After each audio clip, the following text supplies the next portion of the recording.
నమస్కారమే చేయరు. కానీ చిత్రం ఏమిటో తెలుసా అండి, వెంకటేశ్వర స్వామి వారు గుడి బయటికి వచ్చి ఊరిరిగింపుగా మాడవీధులలో తిరిగితే మొట్టమొదట ఆగి నీరాజనం పుచ్చుకునేది ఆ తిరుమల నంబి దేవాలయం దగ్గరే.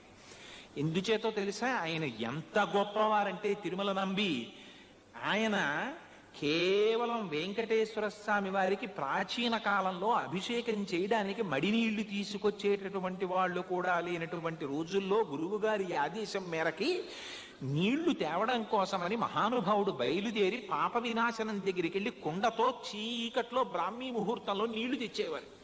తెస్తుంటే ఒక రోజున వెంకటేశ్వర స్వామి వారు ఆయన భక్తిని పరీక్షించాలనుకున్నారు. అనుకుని లోకానికి చాటి చెప్పాలని ఒక చిన్న బోయవాడి రూపంలో వెనకాతలు వచ్చి, తాత తాత దాహం వేస్తోంది నీళ్ళివ్వా అన్నారు. అంటే ఆయన అన్నాడు, ఇవి వెంకటేశ్వర స్వామి వారికి అభిషేకానికి పట్టుకెడుతున్నాను రా, నీకు ఇవ్వడం ఏమిటి, నీళ్లు నేను ఇవ్వనన్నాడు. అంటే